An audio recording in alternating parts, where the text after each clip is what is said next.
Hello everyone, कैसे हो आप सभी लोग।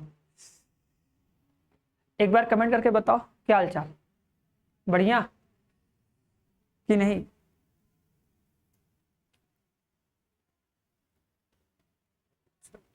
चलो, उम्मीद करेंगे सब लोग बढ़िया होगा और सभी लोग अच्छे से पढ़ रहा होगा। देखो, आज के लेक्चर में हम लोग क्लास 12th मैथ का चैप्टर 1 से लेके चैप्टर 4 तक, ठीक है, जो भी मोस्ट इंपॉर्टेंट ऑब्जेक्टिव क्वेश्चन होंगे उनको सॉल्व करेंगे और उम्मीद करेंगे तुम लोग भी आंसर सही से बताओगे। ठीक है, देखो ये सब वही क्वेश्चन है जो हम लोग पीछे एक बार कर चुके हैं ना। अब उसमें से भी जो मोस्ट इंपॉर्टेंट था, ठीक है, जो हमारे बोर्ड एग्जाम में आया हुआ है, तो सिर्फ वही सब क्वेश्चन लिया गया है और इन सब क्वेश्चन को सभी लोग तैयार कर लेना। ठीक है, जो क्वेश्चन का आंसर नहीं आएगा, ठीक है, उस क्वेश्चन का स्क्रीनशॉट लेना, उसको रखना और बाद में उस क्वेश्चन को सॉल्व करना, देखना आ रहा है कि नहीं। ठीक है, और ये टोटल 30 क्वेश्चन है ना, इन टोटल 30 क्वेश्चन को तुम्हें सॉल्व करना है। ठीक है, और सॉल्व करने के साथ साथ आंसर कमेंट बॉक्स में कमेंट करना है और हो सके तो ये भी ट्राई करना कि जितने सारे क्वेश्चन है इन सबको एक जगह लिख के रख लेना। ठीक है, क्योंकि देख लोगे ठीक है वीडियो कहाँ जाएगा पता नहीं ना। अगर तुम इस 30 क्वेश्चन को एक जगह अपनी कॉपी में नोट करके रख लोगे तो 30 क्वेश्चन एक जगह रहेगा, फिर आराम से तुम्हें जब भी रिवीजन करने का मन करेगा यार 1 से लेकर 4 चैप्टर तक जो भी इंपॉर्टेंट क्वेश्चन है ऑब्जेक्टिव से रिवाइज कर ले, तो फटाक से बस देखोगे आराम से तुम्हारे 30 क्वेश्चन तैयार हो जाएंगे और बाकी जो कुछ बचेगा उसे तुम एक्स्ट्रा अपना ऐड करके लिख लेना, 10-12 क्वेश्चन और लिख लेना ना। लेकिन पहले ये 30 इसको लिख के एक जगह रख लेना। ठीक है, तो उम्मीद करेंगे रखोगे। ठीक है, नहीं रखोगे तुम्हारी गलती होगी, रखोगे तुम्हारे लिए अच्छा होगा। चलो तो स्टार्ट कर रहे हैं। ठीक है, और सभी लोग आंसर कमेंट करना, क्लियर है, क्योंकि ऑब्जेक्टिव क्वेश्चन है और हम बोलते हैं कि ऑब्जेक्टिव क्वेश्चन का आंसर लगभग 90% क्वेश्चन का आंसर तो एकदम याद होना चाहिए। और याद कैसे रहेगा, जब उस क्वेश्चन को तुम 2 बार या 3 बार लगाए होगे तभी। ठीक है, और ऑब्जेक्टिव क्वेश्चन को 2 से 3 बार लगाना जरूरी है, तभी जाके कुछ फायदा होगा। क्योंकि एग्जाम टाइम में जब ऑब्जेक्टिव क्वेश्चन आएगा तो उसको हमें सॉल्व करने में अपना टाइम नहीं देना है, मतलब देना है लेकिन उतना नहीं जितना सब देते हैं, तो कम टाइम देना है। चलो, तो सभी लोग आंसर कमेंट करेगा। पहला क्वेश्चन हमारा ये है ना, और इतना रिएक्शन फास्ट हो कि क्वेश्चन देखे, क्वेश्चन पढ़ते पढ़ते इतना माइंड में आ जाना चाहिए कि हाँ ये क्वेश्चन तो हम लोग किए थे और इस क्वेश्चन का आंसर ये था। मतलब ऐसे क्वेश्चन का आंसर देना, जैसे ये क्वेश्चन लिखा है ना, इस क्वेश्चन को तुम्हें पूरा रीड करते करते आंसर आ जाना चाहिए माइंड में। ऐसे तुम्हें ऑब्जेक्टिव क्वेश्चन सॉल्व करना है। ठीक है, और ये तभी पॉसिबल होगा जब तुम 1 बार 2 बार अच्छे से समझ किए होगे और तीसरी बार उसे रिवीजन किए होगे और ये क्लास तुम्हारा चौथी बार होगा। ठीक है, तब जाके ये ऐसा पॉसिबल होगा। ठीक है, ये 2 बार 3 बार में भी हो सकता है, ऐसी कोई बात नहीं है, 2 बार 3 बार करके भी कर सकते हो, लेकिन उम्मीद यही कहेंगे हम तो कि 3 बार कम से कम कर लेना। 3 से 4 बार किए रहोगे तो चीजें तुम रट जाएंगी और जब रट जाएंगे तो कॉन्फिडेंस भी रहेगा कि यार इसको तो 2 बार 3 बार किए हैं, इसका आंसर यही आता ही है और कोई आंसर इसका होगा भी नहीं ना। एकदम क्लियर रहेंगे, एकदम कोई डाउट भी नहीं रहेगा हम लोग को। इसलिए बोलते हैं कि 3 से 4 बार लगा लिया करो और लगाओगे आंसर मैच कर लोगे तो ना बढ़िया रहेगा ना। अब देखो जैसे यही क्वेश्चन है, इस क्वेश्चन को जैसे पढ़े तो पूरा क्वेश्चन पढ़ने को जरूरत है नहीं। हम जब देखें कि लंब होने का संबंध, तो माइंड में तुरंत आना चाहिए यार लंब होने का संबंध जो क्वेश्चन था उसको हम 1 बार समझाए थे, 1 बार हम समझे भी थे, 2 बार हो गया था, तीसरी बार रिवाइज भी किए थे कि हाँ ये संबंध जो होता है ये सम्मित संबंध होता है। तो अगर इस क्वेश्चन को देखे तो इस क्वेश्चन का आंसर बस फटाक से बनाए कि भैया इसका आंसर क्या होगा, सम्मित, कि लंब होने का जो संबंध होता है ये सम्मित संबंध होता है। ठीक है, चलो, और लास्ट में सभी लोग कमेंट करके बताएगा कि कितने क्वेश्चन में से तुम लोग कितने क्वेश्चन सही किए। ठीक है, बिना नकलची मारे, मतलब बिना नकल मारे, नकल नहीं मारना कहीं से भी ना। तो टोटल 30 क्वेश्चन है, 30 क्वेश्चन में से कितने क्वेश्चन सही हुए। ठीक है, लास्ट में जरूर बताना। ठीक है, देखना कि तुम कितने % क्वेश्चन को सॉल्व कर ले रहे हो। ठीक है, और कितने क्वेश्चन का आंसर तुम्हें डायरेक्ट याद है, मतलब उसमें हमें ज्यादा सॉल्व नहीं करना पड़ रहा है। अगर सॉल्व भी करना पड़ रहा है तो आराम से 1 लाइन 2 लाइन लिख रहे हैं, 4 लाइन में मेरा आंसर आ जा रहा है, इसको हम आराम से सॉल्व कर लेंगे। ठीक है, क्योंकि बताया ना कि सबका आंसर याद नहीं हो पाएगा, 90% क्वेश्चन का आंसर याद होगा, बचेंगे जो 10% क्वेश्चन उनका हमको प्रोसेस और कॉन्सेप्ट दोनों पता होगा अच्छे से कि हाँ इसको ऐसे करेंगे तो आंसर आ जाएगा, तो उसको करोगे तो 10% क्वेश्चन ऐसे रहेंगे जिसको हमें करना पड़ेगा। क्योंकि देखो वो आएगा जरूर लेकिन उसका आंसर नहीं याद रहेगा। आंसर नहीं याद रहेगा तो बस आराम से कर लेना, आराम से टाइम लेके 2 मिनट 4 मिनट टाइम लेके करोगे, आराम से उसका आंसर सही से ही आ जाएगा, बट इतना रहेगा कि आएगा जरूर। ठीक है, चलो तो नेक्स्ट क्वेश्चन आते हैं। ये पता है ना कि लंब होने का संबंध, लंब होने का संबंध क्या होता है, सम्मित संबंध होता है, इसमें तो कोई डाउट नहीं है, जाके प्रैक्टिस भी किए होगे। ठीक है। एग्जाम्पल पहले से एग्जाम्पल भी है, हम लोग के एनसीईआरटी बुक का पहला एग्जाम्पल है कि लंब होने का संबंध कैसा होता है, ठीक है। और स्टेटमेंट वाले क्वेश्चन को कैसे चेक करते हैं ये भी हम बताए हैं ना, कि लंब होने का संबंध है तो मान लो कि एक्स वाई पर लंब है, अगर एक्स वाई पर लंब है तो ये जो संबंध है ये संबंध कैसा संबंध है, ठीक है। तो सतुल्य कैसे चेक करते हैं, सतुल्य में कैसे चेक करते हैं कि भैया वाई की जगह एक्स रखते हैं, तो एक्स एक्स पर लंब है तो ये बात गलत है, एक्स वाई पर लंब है वाई एक्स पर लंब है ये बात सही है, मतलब सम्मित है।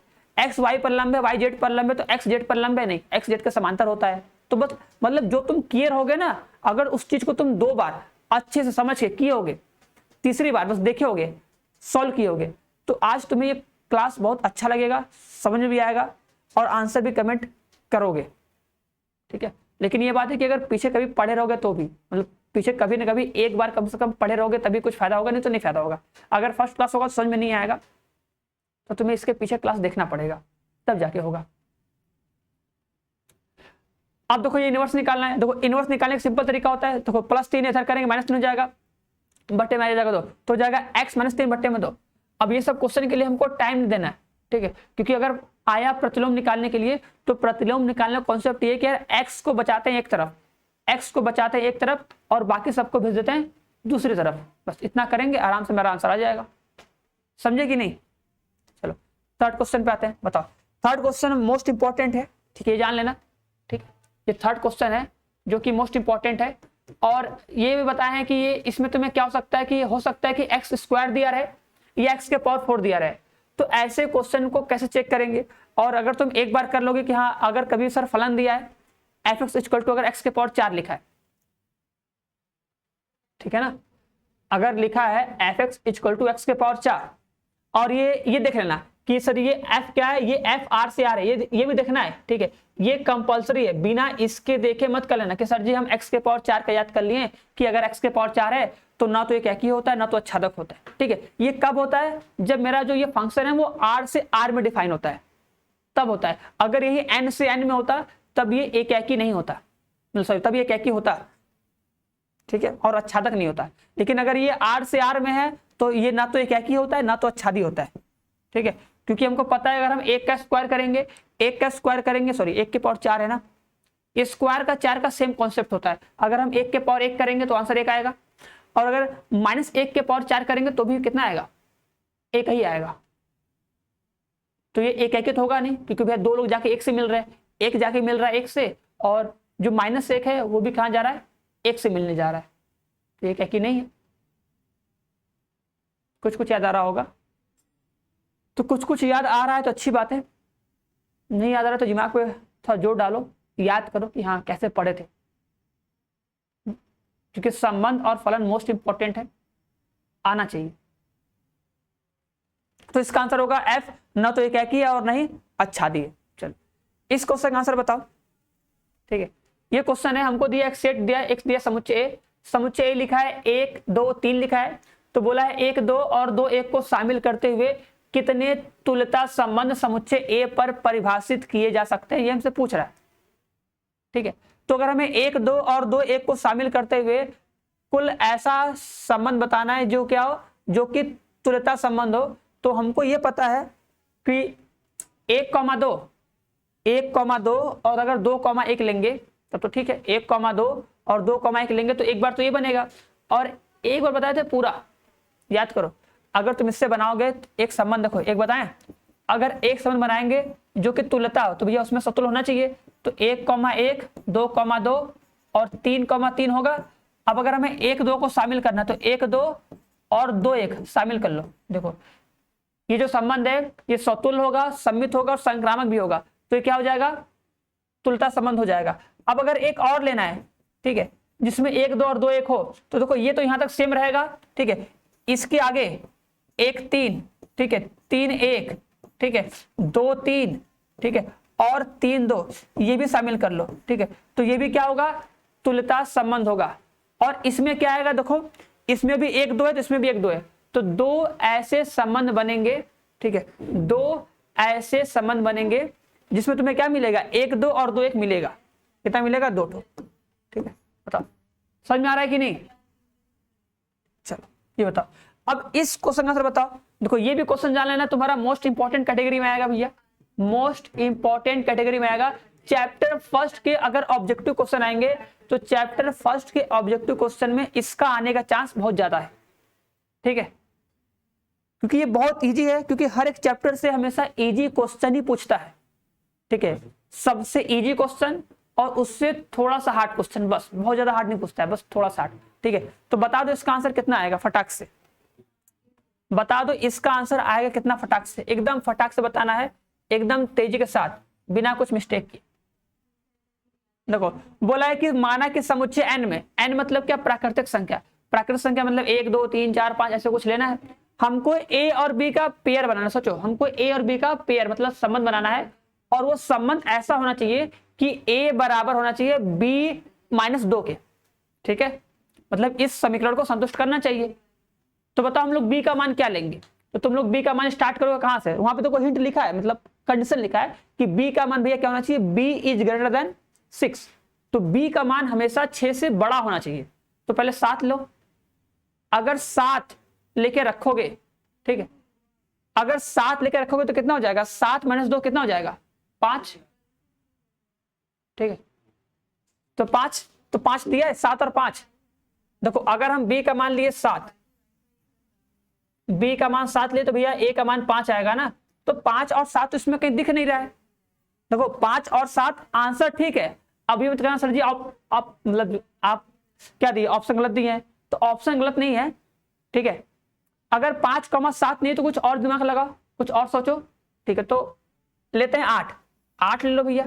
अगर सर हम अगर b का मान 8 लेंगे तो 8 लेने के बाद a का मान 6 आएगा, लो, तो ये तो ऑप्शन में दिया है ना, ये तो दिया है ना 6,8, तो ऑप्शन सही हो जाएगा, ठीक है। तो ये मत सोचना कि सर 5,7 आंसर आ रहा है, 5,7 है ही नहीं, ये कंडीशन दिया है ना, बस तुम्हें ऐसा a का और b का ऐसा मान लेना है जो भैया जो इस कंडीशन को फुलफिल करे, इसको सेटिस्फाई करे, बस काम खत्म। अगर 7-5 लिए तो कर रहा है, लेकिन 7-5 ऑप्शन नहीं दिया, छोड़ दो। 8-6 लेंगे तो करेगा, क्योंकि b का मान अगर 8 रखोगे तो b का मान 8 - 2 हो जाएगा 6, तो a का मान 6, तो 6 और 8 में सेटिस्फाई करेगा, तो 6,8 दिया है, तो ठीक है, बस बताओ, क्लियर है, समझ में आ रहा है कि नहीं, कि चैप्टर फर्स्ट का था, ये चैप्टर फर्स्ट का देखो ये 4-5 क्वेश्चन जो ये मोस्ट इंपोर्टेंट क्वेश्चन है, तुम लगा सकते हो, ठीक है, मतलब इन सबको जरूर प्रैक्टिस करना है, क्योंकि ये बुक के क्वेश्चन है, एनसीईआरटी का क्वेश्चन है, तो तुम्हें इसके तो सारे क्वेश्चन पूरे अच्छे से एकदम रटे होने चाहिए, इतना होना चाहिए, ठीक है ना कि नहीं। और अगर एकदम नहीं पढ़ो तो भैया पढ़ो, ठीक है, अब नहीं पढ़ोगे तो कब पढ़ोगे, और चैप्टर फर्स्ट के सारे क्वेश्चन का आंसर सही होना चाहिए, ठीक है। तो अगर हम 5 क्वेश्चन दिए तो इस 5 में से 5 के 5 क्वेश्चन सबके सही होने चाहिए, ठीक है ना, किसी का भी एक गलत नहीं होना चाहिए। टोटल 30 क्वेश्चन है, अभी 5 क्वेश्चन किए, तो इन 5 में 5 सही होना चाहिए सबका, और जिसका सही नहीं हुआ हीरो थोड़ा सा पढ़ना स्टार्ट करो, ठीक है, टाइम कम बचा है, कैसे भी करके पढ़ लो, टाइम निकालो ना। चलो आगे बढ़ते हैं, चलो देखो आगे बढ़ने से पहले, ठीक है, अभी देखो जो भी लड़के सोच रहे हैं पढ़ने के लिए, ठीक है, अभी तक इंतजार कर रहे थे मुहूर्त का, अगर तुम्हें लगता है कि मुहूर्त आ गया पढ़ने का, ठीक है, मन कर रहा है ना, अगर मन कर रहा है कि पढ़ लेते हैं अब बहुत घूम लिए, टाइम हो गया, ठीक है, जुलाई भी खत्म होने वाला है, अगस्त से पढ़ना शुरू करोगे सोचे होगे, ठीक है, तो ये सब मत सोचो कि अगस्त से पढ़ेंगे, अभी से पढ़ना स्टार्ट कर दो। और ये भी है कि अगर सर कहीं पढ़ने जाएंगे तो वहां पे कितना कुछ पढ़ा दिया गया होगा, कितना कुछ पीछे का छूट जाएगा, पीछे कैसे कवर करेंगे ना, इसके लिए टेंशन होगा। कहीं कोचिंग करने जाएंगे तो वहां भी ये होगा ना कि सिलेबस तो पढ़ा दिया गया होगा, 5 चैप्टर 6 चैप्टर खत्म हो गया होगा, अगर पढ़ने जाएंगे तो पीछे का छूट जाएगा, पीछे कैसे कवर करेंगे, हम तो आगे का पढ़ेंगे, ठीक है। तो अगर तुम पढ़ना चाहते हो, अगर मन बनाए कि हाँ चलो अब पढ़ लेते हैं, अब टाइम वेस्ट नहीं करते हैं ना, तो देखो शिखर बैच 2.0 है, इस बैच को तुम ज्वाइन कर सकते हो, ठीक है। अभी देखो ये न्यू बैच है, ठीक है, अभी क्लास इसमें स्टार्ट हुआ है, ठीक है, बहुत ज्यादा पढ़ाई नहीं गया है, 1-2 क्लास हुआ है, आराम से तुम इस बैच में ज्वाइन कर सकते हो। इस बैच में देखो तुम्हें हर एक सब्जेक्ट का चैप्टर फर्स्ट से पूरा कंप्लीट तैयारी करवाया जाएगा, ठीक है। और ऐसा नहीं कि कोई रिकॉर्डेड क्लास मिलेगा कि हाँ पहले का रिकॉर्ड क्लास तुमको दे दिया जाएगा, ऐसा कुछ भी नहीं होगा, हर एक सब्जेक्ट का डेली लाइव क्लास होगा, ठीक है। बस तुम्हें इतना काम करना है कि तुम्हें पढ़ना है और डेली क्लास में आना है, ठीक है। देखो इस बैच में तुम्हें डेली लाइव क्लास मिलेगा, ठीक है, लाइव डॉट क्लास होगा और क्लास नोट का पीडीएफ दिया जाएगा, ठीक है। क्लास नोट का पीडीएफ भैया इसलिए दिया जाएगा कि तुम उसे डाउनलोड करो और अपना एक प्रॉपर नोट्स बनाओ, ठीक है, क्योंकि बिना नोट्स बनाए पढ़ाई होने वाली नहीं है। और जब नोट्स बनाओगे तभी तुम उसका एग्जाम टाइम में यूज करोगे ना, मतलब रिवीजन करोगे, नहीं तो कैसे रिवाइज करोगे ना। तो तुम्हें प्रॉपर नोट्स बनाने के लिए हर एक लेक्चर का क्या मिलेगा, पीडीएफ मिलेगा, ऑनलाइन वीकली टेस्ट होगा, ठीक है। जो भी तुम हफ्ते भर में पढ़े रहोगे उस हफ्ते भर में जितना पढ़ा जाएगा उसका हर हफ्ते में टेस्ट होगा, और ये सब्जेक्ट जो होगा तुम्हारा ऑब्जेक्टिव भी होगा, सब्जेक्टिव भी होगा, ठीक है। अब जब क्लास करोगे तो पता चलेगा कि टेस्ट कैसे देना है और कैसे टेस्ट होगा, ठीक है। और हम ये कहते हैं हमेशा कि देखो टेस्ट देना बहुत जरूरी है, अगर टेस्ट नहीं दोगे तो पता नहीं चलेगा ना कितना आ रहा है कितना नहीं आ रहा है। और टेस्ट देने के बहाने कम से कम एक हफ्ते में एक बार तो पढ़ोगे, पूरा रिवीजन करोगे, तो इससे पूरा तैयार भी होता है, ठीक है। तो टेस्ट देना बहुत जरूरी होता है अगर अच्छा करना चाहते हो एग्जाम में तब ना। और देखो लास्ट में तुम्हें मिलेगा स्टडी मटेरियल, तो तुम्हें मतलब इस बैच को ज्वाइन करने के बाद कोई भी बुक नहीं खरीदना है, हर एक बुक का मिलेगा पीडीएफ, बुकलेट मिलेगा, क्वेश्चन का पीडीएफ, ठीक है, ऑब्जेक्टिव क्वेश्चन, सब्जेक्टिव क्वेश्चन सब दिया जाएगा। बस तुम्हें देखो इतना ही करना है कि तुम्हें 10 से 15 घंटे पढ़ना है। अगर चाहते हो कि हाँ हम 90% सर लाना चाहते हैं और हम 10-15 घंटे पढ़ सकते हैं, ठीक है, तो बैच जो ज्वाइन करना, आराम से पढ़ सकते हो, ठीक है। अगर देखो कुछ एक्स्ट्रा पूछना होगा तो ये नंबर है 930 570 1375 है, ये नंबर है। इस नंबर पे कॉल करके तुम्हें जो कुछ एक्स्ट्रा कुछ पूछना होगा, कुछ जानना होगा तो कॉल करके जान सकते। क्लियर है ना। बस ये कि अब टाइम ज्यादा मत वेस्ट करना, ज्यादा सोचना मत। चलो आगे बढ़ते हैं, ठीक है। देखो चैप्टर 2 है, चैप्टर 1 का हम लोग कर चुके हैं, ठीक है। चैप्टर 1 के और भी 2-3 क्वेश्चन इंपॉर्टेंट है जिसको तुम लोग खुद से करोगे। हम बोले ना कि अगर हम जितना 30 क्वेश्चन बता रहे हैं तो 30 क्वेश्चन तुम ये नोट कर लो, इसके बाद खुद से जो तुम्हें लगे कि यार हमको सर ये इंपॉर्टेंट लग रहा है कि सर ये भी तो आ सकता है, तो उसको तुम एक्स्ट्रा में 10-15 क्वेश्चन उसमें ऐड करना, 20 क्वेश्चन ऐड कर लेना ना, 10-15 क्या 20 क्वेश्चन ऐड कर लेना, 30 ये 20 50 हो जाएगा, ठीक है। तो पूरा कंप्लीट तुम्हारा 1 से लेकर 4 तक का पूरा कंप्लीट ऑब्जेक्टिव हो जाएगा, ठीक है। तो 30 हम बता दे रहे हैं और बाकी तुम भी खुद से अपना दिमाग लगाओ, ठीक है। तुम्हारे पास बुक है तो उस बुक से जो भी तुम्हें लगता है कि हाँ ये क्वेश्चन रिपीटेड है, कई बार आया है, ठीक है, तो उसको लिख लेना। और कैसे पहचानोगे कि सर ये क्वेश्चन आएगा एग्जाम में कि नहीं आएगा, तो ये जान लेना जो भी क्वेश्चन बहुत ज्यादा इजी होगा, ठीक है, बहुत ज्यादा इजी होगा, जो डायरेक्ट सिंपल फॉर्मूले पे होगा वही क्वेश्चन एग्जाम में आएगा ऑब्जेक्टिव टाइप में ना। जो सिंपल होता है डायरेक्ट फॉर्मूले पे होता है वही क्वेश्चन एग्जाम में आता है ऑब्जेक्टिव में, ठीक है। बहुत ज्यादा कठिन नहीं आएगा, ऑब्जेक्टिव क्वेश्चन सिंपल ही रहता है, केवल 1-2% चांस है कठिन है, ठीक है। तो कठिन तो बाद में करना, पहले सिंपल कर लो, पहले 90% 95% तैयार कर लो, बाकी जो बचेगा उसके लिए बाद में टाइम निकालना। पहले जो मेन पोर्शन है, जो ज्यादा पोर्शन है उसको तैयार कर लो पूरा अच्छे से, उसमें कुछ ना बचे। देखो अब जैसे ये क्वेश्चन ने दिया है, बोला है cos इनवर्स cos 7π/6 का मुख्य मान कितना होगा, ठीक है। तो अब तुम्हें क्या करना है, सबको पता है cos इनवर्स का मुख्य मान कितना होता है। जो cos इनवर्स होता है, cos इनवर्स का मुख्य मान होता है 0 से पाई। 0 से पाई का मतलब होता है 0 से 180। तो अगर इसे हम कैंसिल कर देंगे तो कैंसिल करने के बाद जो आंसर आएगा वो आंसर आएगा 7π/6, और 7π/6 का एग्जैक्ट जो वैल्यू होता है, π/6 का मतलब होता है 30 अंश, π/6 मतलब 30, और 3 सते 21 210। तो 10 जो आंसर आएगा 210 वो तो गलत है ना, क्योंकि cos इनवर्स कहता है कि भैया हम मतलब मेरा जो रेंज है हम 0 से 180 तक घूम फिर सकते हैं, उससे ना कम ना ज्यादा, तो 210 गलत हो जाएगा। अब उस 210 को सही करना है, उसको थोड़ा रोकना है, उसको 180 के अंदर लेके आना है। तो कैसे लेके आएंगे, लगेंगे प्रॉपर्टी, कौन सा वाला, चतुर्थांश वाला। अब उस प्रॉपर्टी में बताया था कि हमेशा क्या करना, कॉस में हमेशा 2 पाई का यूज करना, कॉस में हमेशा 2 पाई का यूज करना। तो अगर ये लिखा है cos 7π/6 लिखा है तो क्या लिख दोगे, इसको लिखोगे cos inverse cos 2 pi minus में कितना 5π/6 आराम से, ठीक है, क्योंकि cos 360 माइनस थीटा होता है cos थीटा। बस तुम्हारा आंसर आ जाएगा, ये जगह cos इनवर्स cos 5π/6, अब आराम से कैंसिल हो जाएगा और आंसर कितना आ जाएगा 5π/6, ठीक है। सिंपल है, सिंपल है, बहुत सिंपल है, इतना सिंपल तो रहेगा ही रहेगा कितना, ठीक है, बहुत सिंपल है, ठीक है। चलो बताओ इसका आंसर बताओ। यदि बोला है कि cos इनवर्स 1/x बराबर थीटा, तो tan थीटा का मान क्या होगा बताओ। अगर cos इनवर्स 1/x बराबर थीटा तो tan थीटा का मान कितना होगा। देखो इसको उधर लेके जाओगे, देखो ये बनेगा 1/x बराबर tan theta, sorry cos theta रहेगा ना, ठीक है। बस यहाँ पे क्या लगाओगे, यहाँ पे लगाओगे मेथड वही वाला जो बताए थे, ठीक है। ट्रायंगल बना के बस नकल मार लो और क्या। हाँ, पता थोड़ी चलेगा कि पता चल जाएगा। आप तुमको ट्रायंगल बनाना है, ट्रायंगल बना के बस कर लो। अगर ट्रायंगल बनाओगे तो क्या होगा, अगर सर कॉस थीटा का मान दिया है तो कॉस थीटा मतलब क्या होता है, कॉस थीटा मतलब क्या होता है, आधार बटे कण। क्या होता है, आधार बटे कण। तो आधार हो जाएगा ये, कण हो जाएगा ये, ठीक है। तो लंब कितना हो जाएगा, लंब हो जाएगा आधार का स्क्वायर प्लस कण का स्क्वायर, दोनों का स्क्वायर होगा ना, एक का स्क्वायर प्लस एक्स का स्क्वायर हो जाएगा।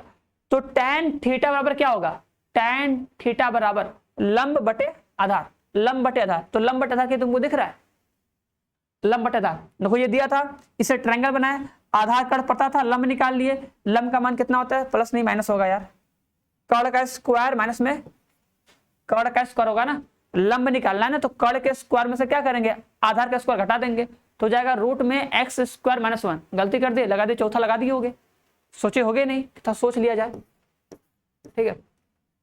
पाइथागोरस प्रमेय लगा के करोगे, हो जाएगा, ठीक है। चलो इसका बताओ, ठीक है, ठीक है।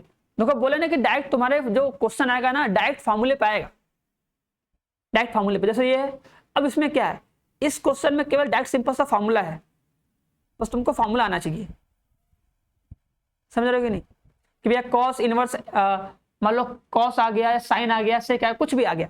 अगर बोला है कॉस इनवर्स एक्स का परास क्या हो गया, ये पूछा ना, कॉस इनवर्स एक्स का परास ज्ञात कीजिए, तो कॉस इनवर्स एक्स का परास निकाल लो भैया, कि कॉस इनवर्स एक्स का परास होगा कितना, ठीक है। तो बस जो वैल्यू है वो से याद होना चाहिए आंसर। तो कॉस इनवर्स एक्स का होता है 0 से पाई, तो होता है 0 से पाई, बस। तो उम्मीद करेंगे सबको आएगा। चलो इसका आंसर बताओ। अब देखेंगे इसका आंसर कितने लोग सही से बताते हो। चलो इस क्वेश्चन का बताना है, क्वेश्चन नंबर 9 का सभी लोग आंसर कमेंट करेगा, और वो भी एकदम सही सही। बताओ कितना आएगा,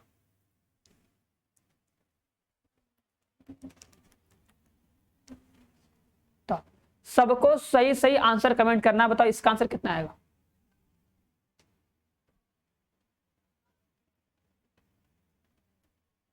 देखो ये हो जाएगा कितना 3, ये हो जाएगा कितना cos इनवर्स x, ठीक है, माइनस है, ठीक है। पता था ना, इसमें माइनस कॉमन कर लोगे, माइनस कॉमन करोगे तो हो जाएगा 3x, माइनस में कितना 4x का क्यूब बराबर, देखो ये हो जाएगा 3 cos इनवर्स x, ये हो जाएगा प्लस हो जाएगा, एंड उसके बाद हो जाएगा साइन इनवर्स 3x माइनस में कितना 4x का क्यूब, कितना रहेगा, समझ में आ रहा है कि नहीं। इतना करने के बाद बस अब कर लो अपना। देखो ये जाएगा 3 cos इनवर्स x प्लस में ये जाएगा 3 साइन इनवर्स x। याद आ रहा है, फॉर्मूला है भैया, बस लगाओ फॉर्मूला, आएगा। 3 कॉमन करना, 3 कॉमन करोगे बनेगा cos इनवर्स x प्लस में कितना साइन इनवर्स x, फॉर्मूला जाएगा π/2। चलो तो हाँ इसका आंसर बताओ। अब इसका आंसर बताओ कितना आएगा फटाक से। अब तो एकदम याद हो गया होगा, इस क्वेश्चन का आंसर तो एकदम रट गया होगा, याद हो गया होगा। बच्चा लोग बताओ, बोलो बताओ कितना आएगा, याद है कि नहीं। उम्मीद है कि याद होगा यार ना, सही बोल रहे कि नहीं। चलो ना, अपने से कुछ भी देखो यहाँ पे करोगे सर, देखो ये जाएगा tan, अगर ये tan होगा तो यहाँ पे क्या लिखोगे 1/2। ये किसका फॉर्मूला है, ये फॉर्मूला है 2 tan इनवर्स a का फॉर्मूला। उसी तरह ये भी है 1/2, ये भी किसका फॉर्मूला है 2 tan इनवर्स a का फॉर्मूला, ठीक है। फिर देखो 2 से 2 कट जाएगा, तुमको ही पता है सर 2 से 2 कटेगा, और यहाँ पे हो जाएगा 2 tan इनवर्स a हो जाएगा। बोलो सर जी कैसे, अरे भैया सुनो तो, देखो ये 2 से 2 कटेगा, ये 2 से 2 कटेगा, ठीक है। तो tan इनवर्स a कितना हो जाएगा 2 tan इनवर्स a।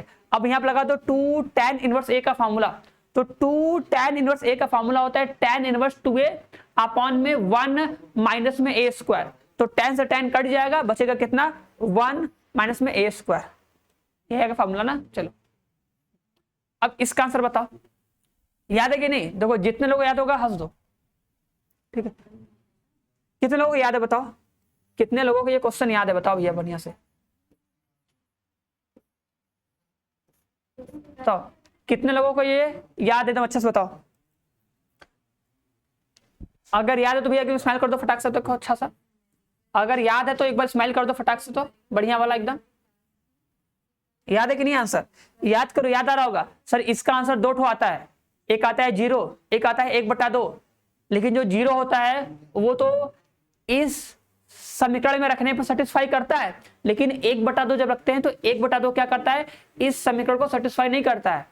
अगर हम x का मान रखते हैं 0 तो इसको सॉल्व करने पे π/2 आता है, लेकिन अगर हम रखते हैं x का मान कितना 1/2 तो सॉल्व करने π/2 नहीं आता है।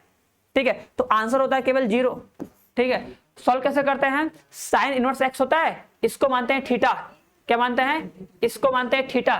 थीटा मान को उधर भेजते हैं, हो जाता है π/2 प्लस में 2 थीटा।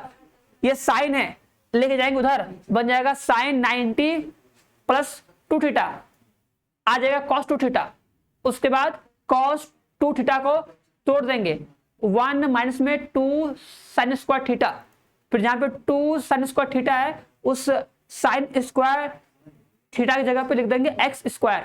फिर सॉल्व करेंगे, एक्स को एक तरफ लेके आएंगे, कॉमन करेंगे, बचेगा एक्स, ब्रैकेट में 1 माइनस 2x बराबर 0। तो वहां से मिलेगा x बराबर 0 और मिलेगा x बराबर 1/2। ठीक है, और जब रखेंगे 0 तो 0 सेटिस्फाई नहीं करेगा, सर 0 करेगा, 1/2 नहीं करेगा, तो आंसर आएगा x इक्वल टू 0। इतना बोल दीजिए ना, कोई बात नहीं है। उम्मीद करेंगे यार तुम लोग के दिमाग में कुछ कुछ जा रहा हो। ठीक है, और देखो ये क्लास उन्हीं लोगों के लिए ज्यादा बेनिफिट होगा जो कम से कम इस चैप्टर को एक बार पढ़े होंगे और कम से कम 2 बार ऑब्जेक्टिव क्वेश्चन को सॉल्व किए होंगे, और आज वो सोच रहे होंगे कि आज देखिए हमें कितना आ रहा है। ठीक है, तो उनको मजा आ रहा होगा कि हाँ यार हमको तो आ रहा है, सिंपल है, डायरेक्ट है। तो ऐसे क्वेश्चन को तुम्हारे एग्जाम में आएगा।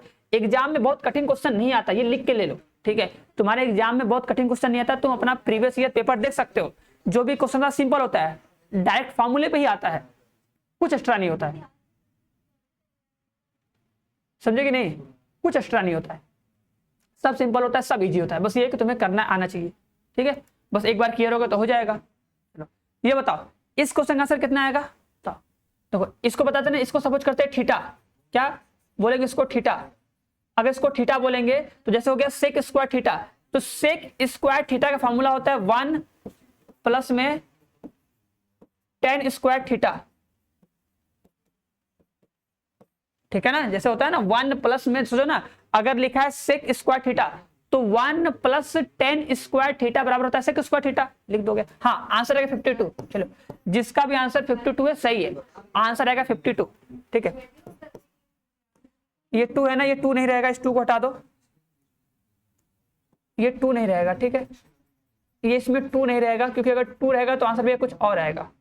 ठीक है, तो आंसर मैच नहीं करेगा ना, 2 हटा दो, 2 हटा दो, तो यहाँ पे तो कहा जाएगा 1 प्लस में कॉट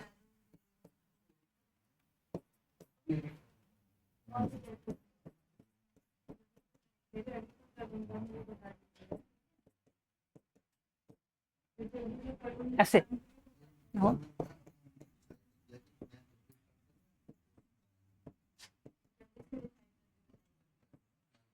देखो ऐसे। ठीक है, स्क्वायर जगह होल स्क्वायर, इस तरह यहां पर भी।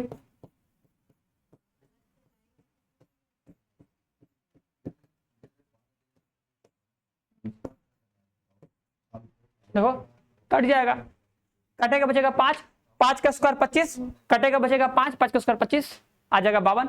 ठीक है, और यही देखो उस दिन हम बताए थे, यही हम उस दिन तुम लोग को बताए थे कि ये कैसे होगा, याद आ रहा है कि नहीं बताओ।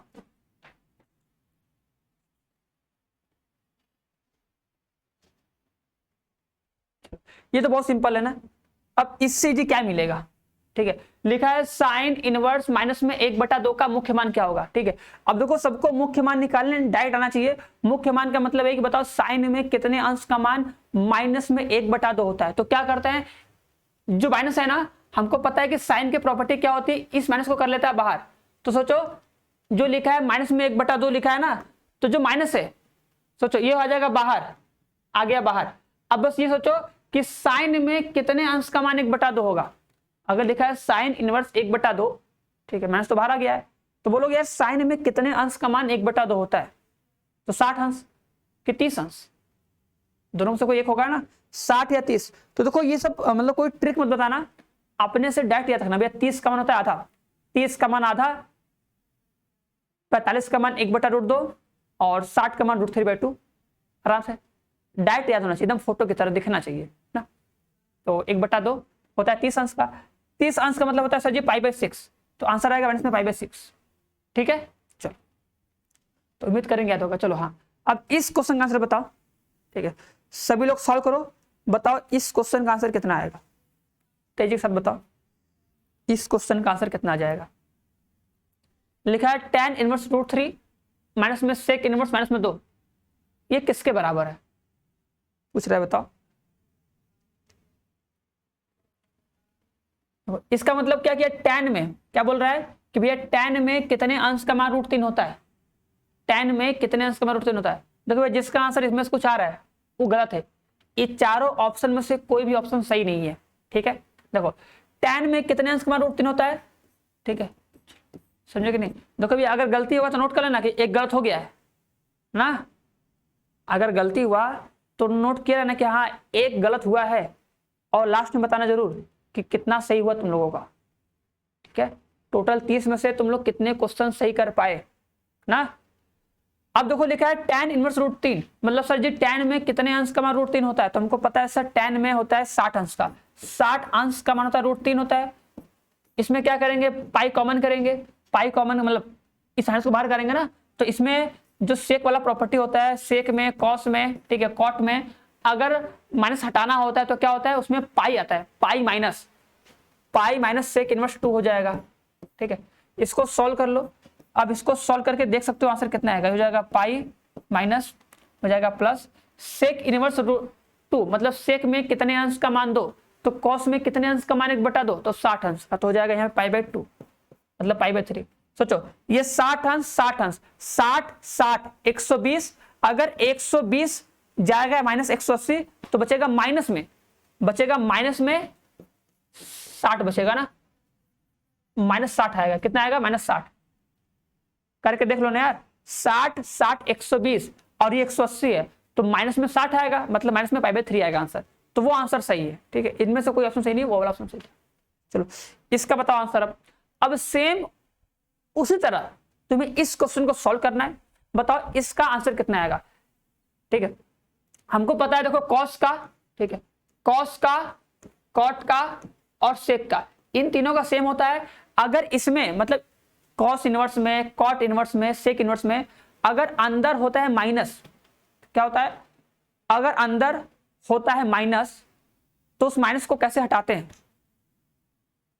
तो उसको हटाने के लिए क्या होता है, उसमें लिखना पड़ता है pi minus cos inverse x होता है, या फिर pi minus cot inverse x होगा, या फिर pi minus sec inverse x होगा, ऐसे करते हैं सब। ठीक है, तो सेम इसी तरह करोगे इसको सॉल्व, तो बताओ इसका आंसर कितना आएगा। लिखा है tan इनवर्स √3 माइनस में कॉट इनवर्स माइनस में √3 का मान कितना आएगा। तो इसको लेके आओगे बाहर तो यहाँ पे पाई माइनस कॉट इनवर्स √3 होगा, फिर सॉल्व करोगे, सॉल्व करके वैल्यू रखोगे, आंसर आएगा माइनस में 90। क्या आएगा, आंसर आएगा -90। ठीक है, चलो ये बताओ, अब बताओ इसका आंसर कितना आएगा। बोला है 3 क्रॉस 3 कोटि के ऐसे अवयवों की कुल कितनी संख्या होगी जिनकी प्रत्येक प्रविष्टियां 0 1 है। ठीक है, ये तो जानते हो तुम्हारे बुक का है और ये इंपॉर्टेंट क्वेश्चन है। ठीक है, क्योंकि यही क्वेश्चन एक बनता है, मतलब अवयव से एक क्वेश्चन ये रहता है, मतलब इसके आने का चांस लगभग 80% है कि भैया ये ऑब्जेक्टिव क्वेश्चन में आ सकता है। ठीक है, ये कठिन भी है सिंपल भी है, क्योंकि अगर कठिन है पहली बार कठिन है, दूसरी बार तो बहुत सिंपल है, और तीसरी बार तो रट जाएगा। ठीक है, और उम्मीद करेंगे इसका आंसर सबको जब रटा होगा कि अगर हमें अगर 3 क्रॉस 3 कोटि का अगर एक अवयव बनाना है जिसका प्रत्येक प्रविष्टि या तो 0 या तो 1 है, मतलब पहला स्थान, दूसरा स्थान, तीसरा स्थान। ठीक है, चौथा, पांचवा, छठवां, सातवां, आठवां, नौवां, इन सभी स्थान पे कितना हमको भरना है, 0 या 1 भरना है। क्या भरना है, 0 या 1 भरना है।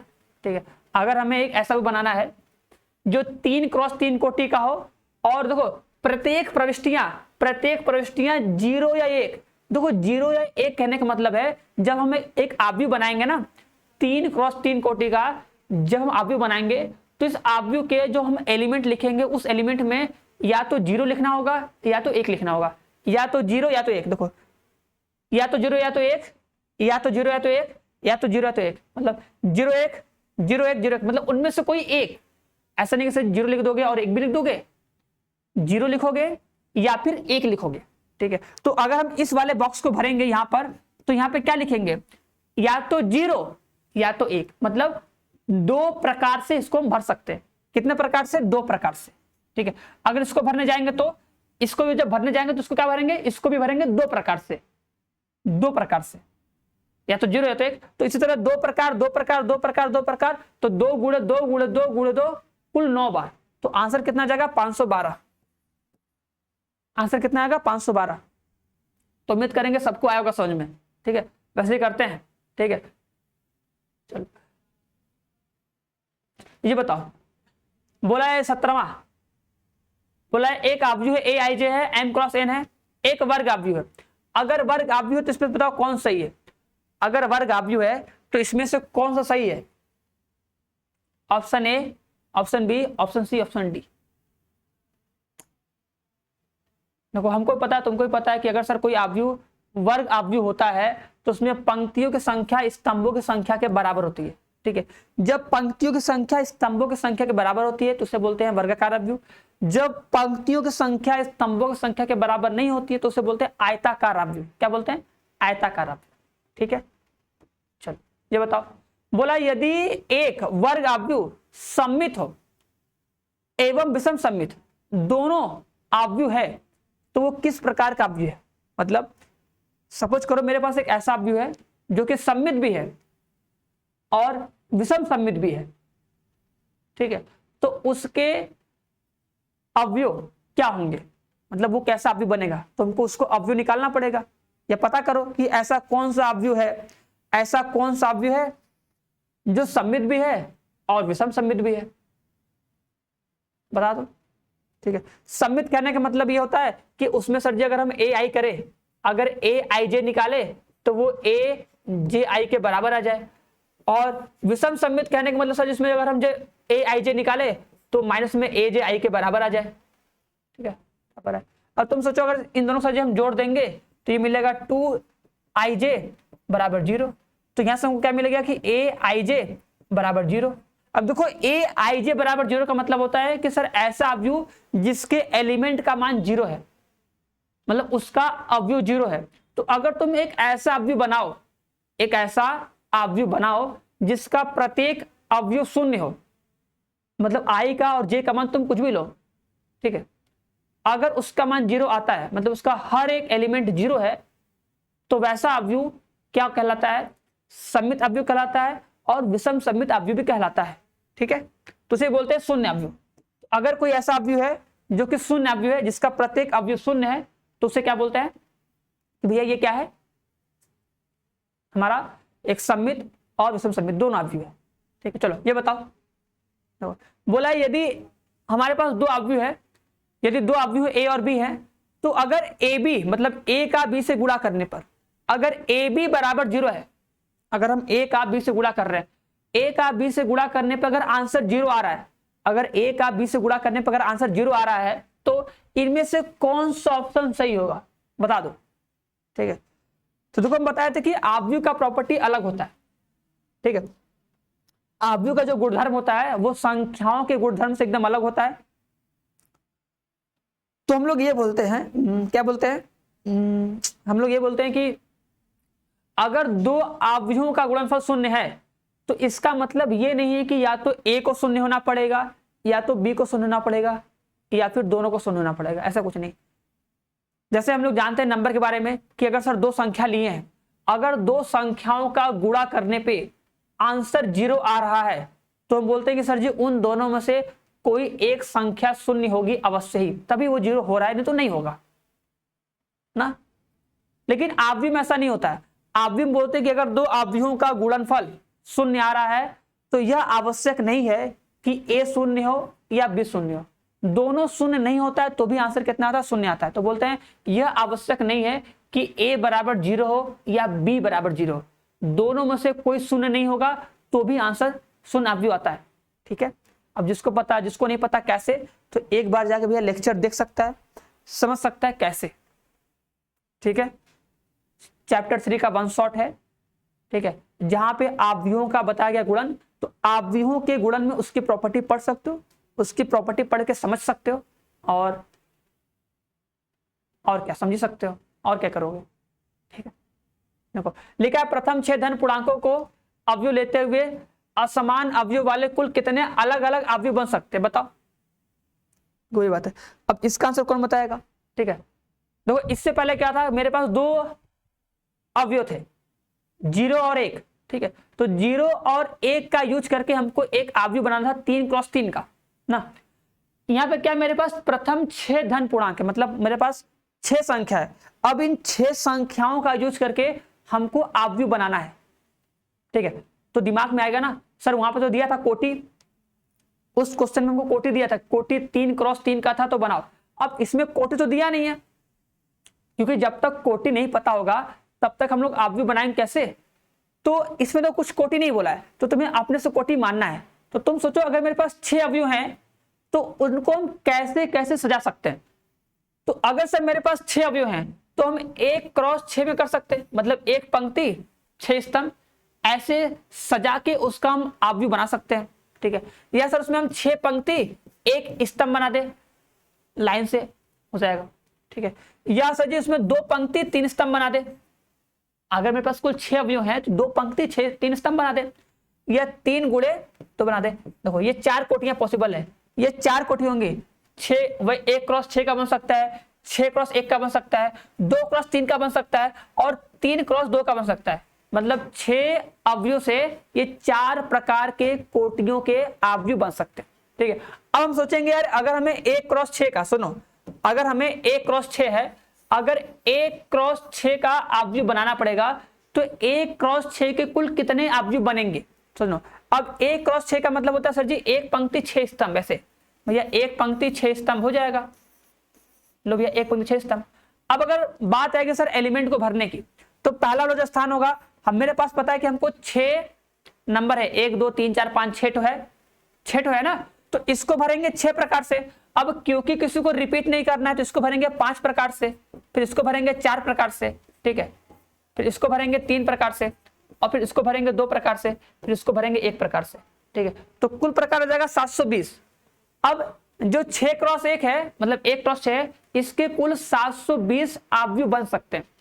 720 इसका, 720 इसका, 720 इसका, कुल हो जाएगा 2880, कुल हो जाएगा 2880। बात समझ में आई कि नहीं। चलो ये बताओ आंसर। ठीक है, ये लिखा है यदि a प्लस a डैश, यदि a प्लस a डैश बराबर i हो तो अल्फा का मान कितना होगा, बताओ। ठीक है, क्या करना है, देखो तुमको यहां पर रखना है अवयव a, अवयव a का मान रखो, प्लस में क्या करो अवयव a डैश रखो, मतलब उसका परिवर्त कर दो, बराबर i कर दो। i का मतलब क्या, इकाई अवयव करो। ये प्लस करना, प्लस करने के बाद जो पहला वाला एलिमेंट होगा ना, पहला वाला, इन दोनों को प्लस करोगे तो यहां मिलेगा ना पहला एलिमेंट, मिलेगा ना। इसको भैया क्या करना है, 1 के बराबर कर देना। क्या करना, 1 के बराबर कर देना, बराबर करके सॉल्व करना।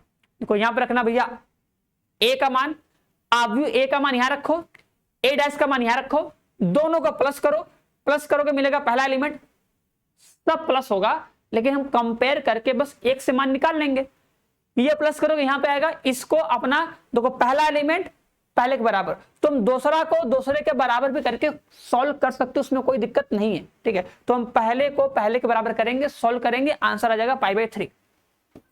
करके देख लेना, आंसर आएगा π/3। चलो ये बताओ, इसका आंसर बताओ टक्स, a के पावर 5। ठीक है, a के पावर 5 का मान कितना आएगा। ठीक है, देखो ये विकर्ण अवयव है, पता है ना। देखो बताया था कि जब विकर्ण अवयव होता है ना, तो जब अगर हम कभी भी विकर्ण अवयव का गुणा करते हैं तो विकर्ण अवयव का गुणा करने का प्रॉपर्टी ये होता है कि हमेशा विकर्ण के एलिमेंट का मल्टीप्लाई होगा।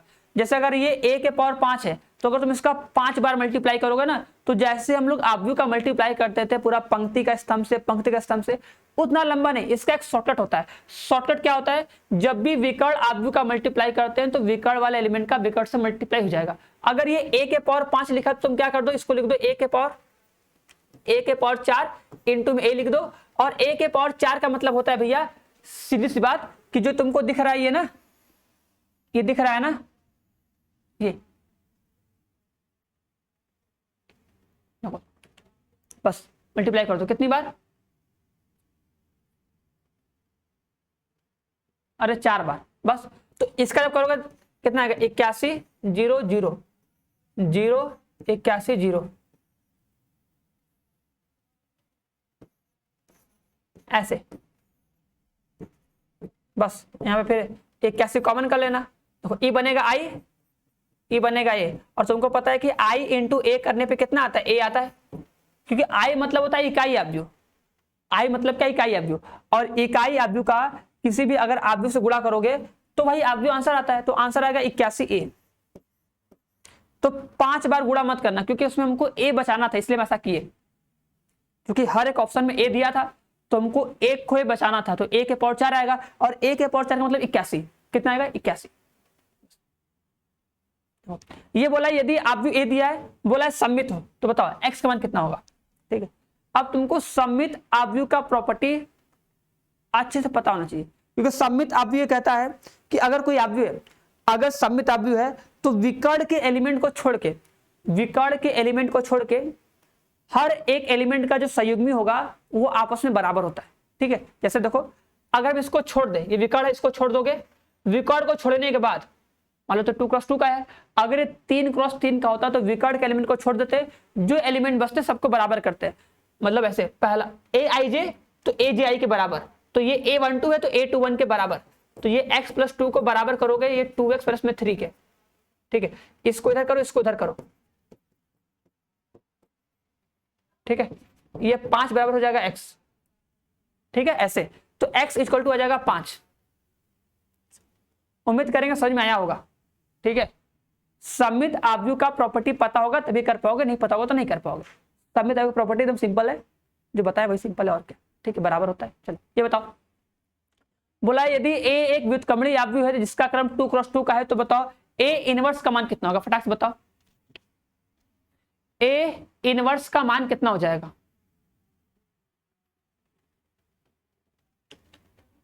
हो जाएगा 1 में डिटर्मिनेंट ऑफ a। क्या हो जाएगा, 1 में डिटर्मिनेंट ऑफ a हो जाएगा। ठीक है, बताओ ये बताओ। ये बोला यदि a एक 3x3 कोटि का वर्ग आव्यूह है तो determinant of k into a का मान कितना होगा। सोचो ना, k है, अगर इस k को बाहर लेके आएंगे तो k कितनी बार बाहर आएगा। तो अगर ये 3x3 कोटि का है तो जाहिर सी बात है जब साल्डिक बनेगा तो अगर उसमें 3 पंक्ति 3 स्तंभ है तो अगर तुम पंक्ति से बाहर निकालोगे तो 3 बार आएगा बाहर। तो अगर हम इस k को बाहर निकालेंगे तो 3 बार आएगा, तो k के पावर 3 हो जाएगा, यहाँ पे k रहेगा। ठीक है, ऑप्शन नंबर ये वाला होगा, यहाँ पे रहेगा k। ठीक है, क्या हो जाएगा k, ये होगा k के पावर 3। ठीक है, क्या हो जाएगा k के पावर 3 इंटू में a। ये बताओ इसका आंसर कितना आएगा।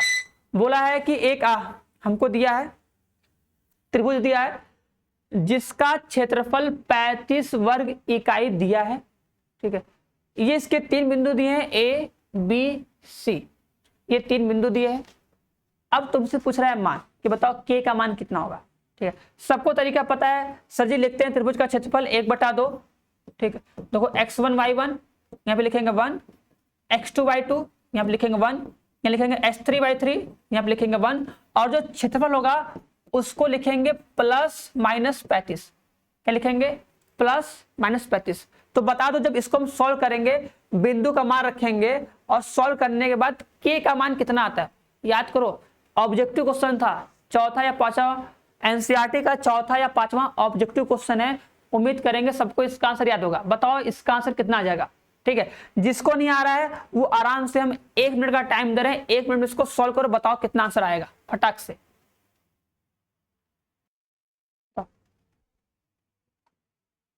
ठीक है, अच्छा देखो याद नहीं तो तुम सोचो ना, जब हम सर जी जब हम लोग क्वेश्चन को सॉल्व किए थे तो इसमें k का 2 मान आता है, के का 2 मान आता है, एक आता है प्लस में, एक आता है माइनस में, इतना तो याद होगा ना।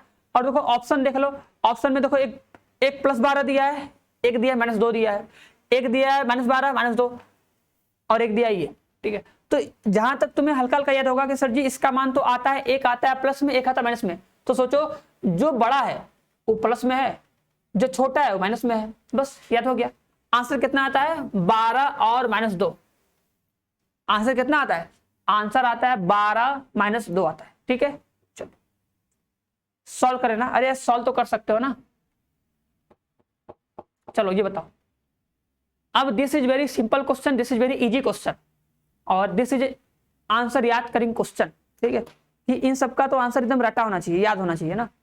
और ये क्वेश्चन तो कई बार किए होगे यार, अगर तुम मेरा क्लास देखोगे, हमसे क्लास लिए होगे, मेरा जो इंपॉर्टेंट क्वेश्चन अगर वो किए तो इस क्वेश्चन कम से कम 3 से 4 बार कर लियोगे, और 3 से 4 बार करने के बाद तो भैया आंसर तो एकदम रट जाना चाहिए ना।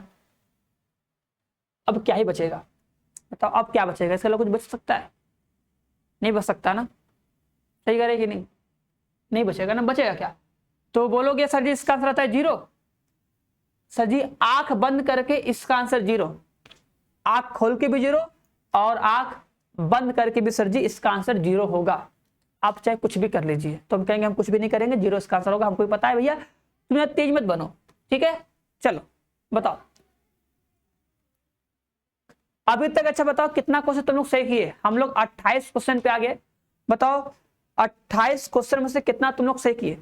ठीक, चलो लास्ट में बताना, अभी मैं बताओ लास्ट में, अभी 2 मिनट बाद बताना कि टोटल 30 क्वेश्चन में से कितने क्वेश्चन सही किए, ठीक है। और इतना पता है कि कोई लोग लिख भी नहीं रहा होगा, ठीक है, कि हाँ मेरा इतना सही हो गया, पहला सही था, दूसरा सही था, तीसरा सही था, इतना सही था, कोई लिख भी नहीं रहा होगा, कोई बात नहीं है, सब लोग तेज हो, सबको आ रहा है।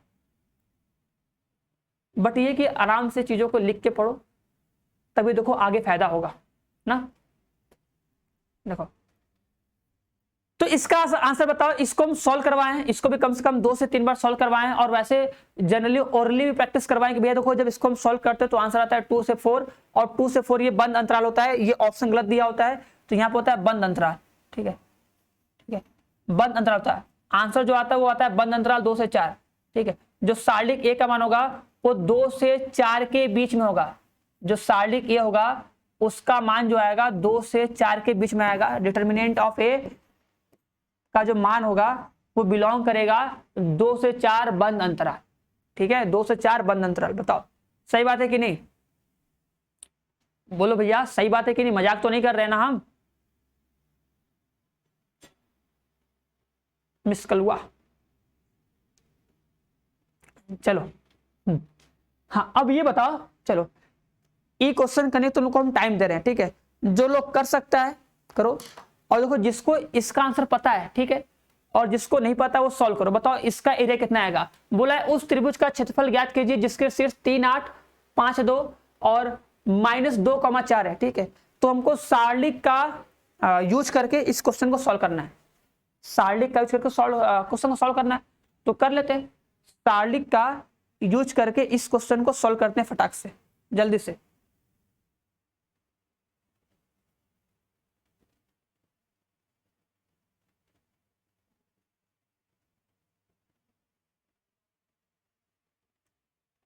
तो इसका जब तुम लोग निकालोगे एरिया, तो भैया जो इसका जो एरिया है हमारे हिसाब से आंसर आता है 27, ठीक है, क्योंकि इस क्वेश्चन का आंसर था इनमें से कोई नहीं, याद आ रहा है?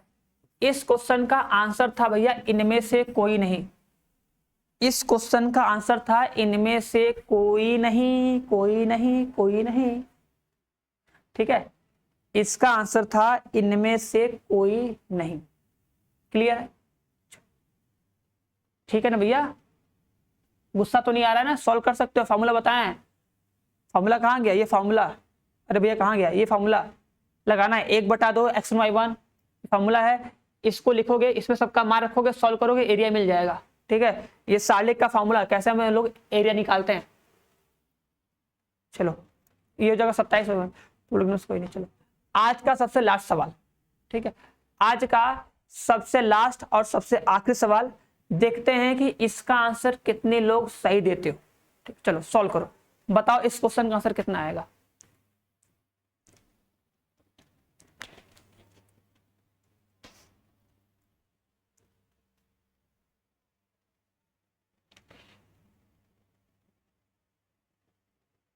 देखो देखो पहले तो ये कर लो कि ये हो जाएगा, ठीक है, ये हो जाएगा क्यूब रूट 125, क्या हो जाएगा क्यूब रूट 125, तो डिटर्मिनेंट ऑफ ए का जो मान आएगा वो आ जाएगा 5, ठीक है, आ जाएगा। अब देखो जो डिटर्मिनेंट ऑफ ए होगा उसका मान कितना आएगा, अगर तुम यहां से डिटर्मिनेंट ऑफ ए का मान निकालोगे तो वो हो जाएगा अल्फा का स्क्वायर माइनस में 4 है ना।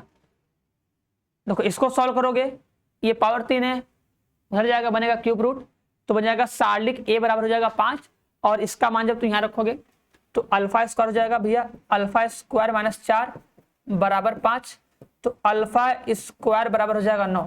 अब क्योंकि अल्फा वेरिएबल है तो बनेगा रूट में 9, और अल्फा वेरिएबल उसका मान प्लस माइनस दोनों आएगा, तो अल्फा का मान आएगा प्लस माइनस रूट में 3, कितना जाएगा प्लस माइनस 3। बोलो क्या ये बात तुम लोग को समझ में आई कि कैसे हुआ प्लस माइनस 3? आराम सॉल्व करना है, पहले इसको सॉल्व करोगे यहां तक आएगा। अब क्योंकि यहाँ पे हमको अल्फा का मान पूछा है तो अल्फा का मान कैसे निकालोगे, तो सर जो सार्लिक ए है, सार्लिक ए का मान अगर तुम यहां से निकालोगे तो आएगा अल्फा स्क्वायर माइनस 4, बस ये मान ला कि यहाँ रखोगे, सॉल्व करोगे अल्फा इक्वल टू आएगा प्लस माइनस 3, ठीक है। तो जिसका भी आंसर आया alpha equal two plus minus 3, भैया बहुत सही है, बहुत राइट है, एकदम झक्कास है। तो बता दो सबका 30 में से कितना क्वेश्चन आंसर सही हुआ, ठीक है, ठीक है। एक बार सभी लोग कमेंट बॉक्स में कमेंट करके जाना, ठीक है, कमेंट बॉक्स में नीचे कमेंट करके जाना, हम लास्ट में देखेंगे, ठीक है, कि कितने लोगों ने कितना सही आंसर दिया, ठीक है। सही से लिखना, कोई धोखेबाजी नहीं, कोई नकलची वाला चीज नहीं, ठीक है। जितना आ रहा था वही लिखना, सही से लिखना, किसी को दिखाना नहीं कि मेरा इतना आ रहा था, मेरा इतना आ रहा था, ठीक है। हीरो नहीं बनना है, जितना एक्चुअल में फैक्ट था, जितना तुम्हें आ रहा था उतना ही लिखना कि हाँ सर इतना क्वेश्चन हमको अच्छे से आ रहा था और हम इतना क्वेश्चन बहुत सही से आराम से कर लिए, ठीक है। ये नहीं कि मेरा बेइज्जती हो जाएगा, हमको सबसे आगे निकलना है, सबको सबसे तेज दिखाना है, ऐसा कुछ मत सोचना, ठीक है। बस हमारे सामने तुमको पता है तुम क्या हो, तुम कैसे हो, ठीक है, हम जानते हैं, ठीक है।